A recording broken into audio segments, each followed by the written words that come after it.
Hey guys, welcome back to my channel for an all new episode recap of today's Days of Our Lives, November 19th, 2025. So we start off with Sean and Belle. So Sean was already on some police business. He talks to Javi a little bit about, I guess something that happened earlier today, and that was really it. Javi left because his shift has ended. Belle was already there at the hospital, with her mom because her mom has this infection related to her heart, and she was telling Sean more about it because Sean heard that something happened to her, but not in extent. So she told him that it's an infection related to her heart, and she's upset with EJ because of his cheap ways. They were not able to diagnose her in advance or in time, and because of a lab error, and all because EJ cut back a bit. So she always feels bad that she even gave him another chance. She was telling Sean, and Sean and everybody else, that they were right about her going back to EJ, and she regrets it.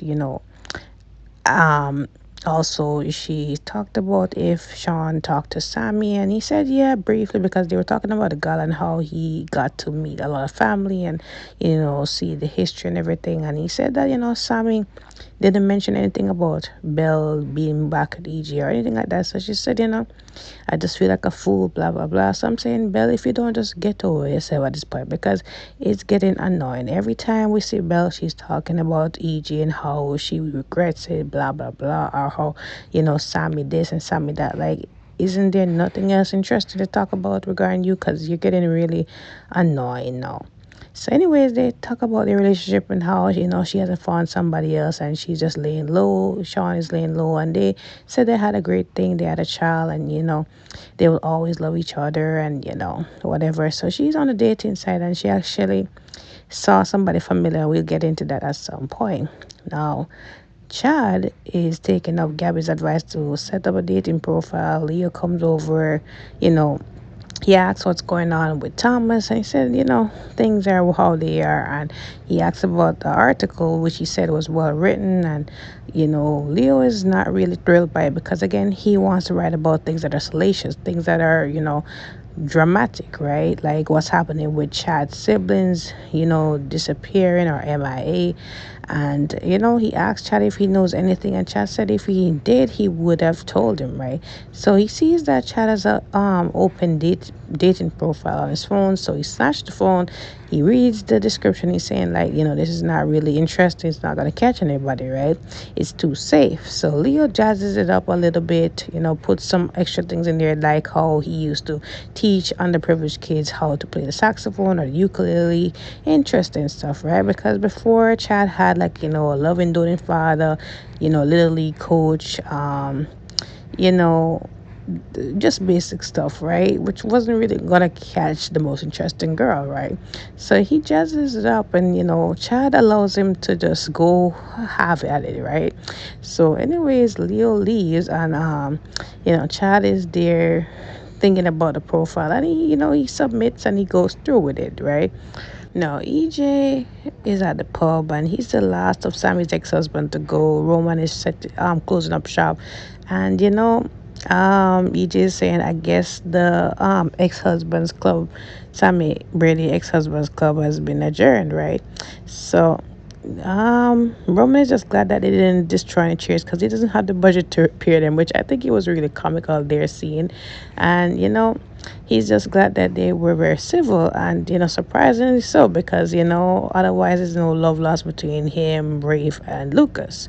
So, anyways, EJ thanks Roman for his hospitality and having him here, being civil.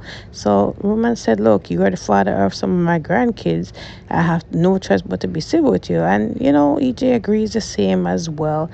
He also thanks him for hosting the baby shower for, his grandson, even though he didn't get to meet him. And, of course, EJ is drinking because of that as well. He's just feeling sorry for himself at this point. So, at some point, Roman is closing up shop, and EG has to go, and he asks him if he needs help or a cab, which is very admirable of Roman considering their history. So he just said that he's okay. He almost stumbled and fell, and Roman guides him to the exit, right? At this point, he sees Johnny on the outside, and we'll get into that scene at some point why Johnny is actually there with the baby. So Kat is in the park off the square, right? And she's on the phone texting somebody she's not gonna make it to their homecoming. So while she's texting, somebody grabs onto her purse, and I'm thinking it's a stalker from yesterday, but it's Liam. I'm wondering if Liam was the one who actually was stalking Stephanie, but what would be the connection, right? So, anyways, Kat already, learned her self defense skills from back in the day, and also with Rafe training her, so she was able to nab him, and he was on the ground. So at that point, Abe was already here, which I'm wondering like how Abe just came like that out of nowhere. But then he explains that he was on his evening stroll, right? So he recognizes Liam because Liam has not been attending his literacy meeting with him. So he's already upset at him. So, Kat was talking about him trying to get the person. He said he got a family, got a kid to feed and all that, making excuses. So Liam said, Abe said that, look, you want to press charges. So Liam is begging him not to because that's going to violate his parole. So Abe is saying you already not attending the literacy meetings, you're already violating your parole. Like, what's this? To that, right? So, anyways, Kat says, you didn't try to really get my purse, so it's fine. I have a family too, and I've done my fair share of things, that were not admirable, right? So I'll let you have the warning, just do better next time. So she leaves, right? Because her fingers are busted up from punching him or, nabbing him. So she gets some ice, right?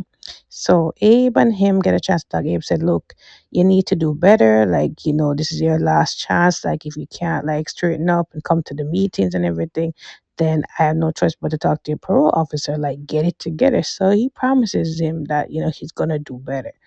Now, this scene hits a little bit close to home because now, I'm also a parent of a newborn. This is my second child, and, I know how it is to be overwhelmed with the newborn trenches, newborn phases, and you don't have enough sleep. And let me tell you, it takes a village to raise a child. It's evident, especially in this scene with Paulina. Johnny and Chanel are very tired. You can tell Chanel is overly tired, and it's midnight. She's folding laundry, trying to get the house together. The house is a mess, and they're trying to find things. It's overwhelming, and the baby's fussy, crying at this hour, and it's a lot. So Johnny said, "Let me take him out, take him for a walk at this part. Maybe it will calm him down." And Paulina agrees with that. So Paulina helps him get the diaper back together because they couldn't find it, and he gets the supplies. Chanel was agreeing to, she wants to come, but Johnny insists that she stays here and rest because she's, been doing it a lot, right? She's doing a lot, right? So, anyways, Paulina takes Johnny up on that advice, and she agrees to stay back with her. So they sit down, and Chanel is saying that she's happy to be a mom. She's happy that Johnny and her are starting this family, but she won't lie. Like, she's tired. She is a lot with being a wife, being a mom, taking care of the bakery. And Paulina saying you can have somebody else run the bakery while you're here, take maternity leave. You need to pour into yourself before you can pour into baby. And that is definitely true. And I definitely get that because, like, when you're running ragged and taking care of child, you're not taking care of yourself, no self care, and you don't have the supportive partner or family members to help you, you definitely will burn yourself out, and it would not be good for the baby in the end. And Paulina is the doting mom and takes care of her, makes her a meal. At that point, she tells Chanel to go lie down, forget everything else. And she comes back with the meal, and by that time, Chanel's already fast asleep. And, she's just happy to be there to just help out in any way possible. And let me tell you, it was really beautiful to see that. Now Johnny was at the pub taking the baby for a walk, and Roman comes over, EJ, and it's awkward. Roman is talking to Johnny. Johnny's saying that if he saw a pacifier from tree from the baby shower, so he said he can go in and look for it, and EJ wants to come along, but Johnny said, you know what, we have enough at home, so he wanted to leave. He doesn't want to come in. So Roman said, are you sure? I'll keep it open for you to come in. So Johnny said, no, it's fine. So Johnny and the baby tries to leave, and EJ asks if he can at least see the baby's face. So Johnny said he's sleeping, so sure, but just know that this is it. You don't have no interactions with him, otherwise you're not a part of his life, right? So he gets that, right? But he also says, you know I did tell Amy that I was gonna stay away from him in regards to you guys getting the baby in the end. So he said, you did all of that. So I said, yeah, I'll do anything for you, son. At the end of the day, you're my son. I'm your father. I love you. I'll do anything for you. And now that you're a father, you understand that you sacrifice anything. So he also tells Johnny about what's going on with his uncle and his aunt being missing. And he thanks him for the information. But he just says, you know what? It's crazy. It's dangerous to be a demure. And he just said, like, well, you are one, right? So at this point, Johnny took the baby to go elsewhere, right? But he comes back home, and Paulina also tells him that he can go rest. She will just manage everything and look after the baby in any case, right? Now remember I said that Chad submitted his profile for the dating website. So Belle was on that dating website too, and she ended up seeing Chad's picture. If they put she and Chad together, I'm gonna lose it because honestly, I don't see them matching really well. Anyway, speaking of matching, he's in the square, and as usual, he runs into Kat in the square, and he sees that her hand is beaten up. So he's like, "What's going on?" So she said, "Somebody tried to take my purse and everything." He said, "Are you okay? Did you call the cops?" So she said, "No, it was handled. I got ice. It's fine." So she wants to leave, and then he stops her and said, like, "I hope you get that checked out." So he wanted to do small talk, and she said, "No, after everything that happened with Thomas, I think we should just keep a distance and all of that." So he said, "Look, I'm still gonna care and blah blah blah." And I'm saying, Chad, you're in hot water with Jennifer and her crew and Thomas. Like, best you just say hello and just keep it pushing, right? Just move forward. So also EJ was back at the house, and he's looking at a picture of Johnny, thinking about things. Then he sees the book that he and Kat share in common, and then he remembers a flashback of a woman reading a passage from the books, presumably Kat's, right? So I guess we'll see how this all plans out together.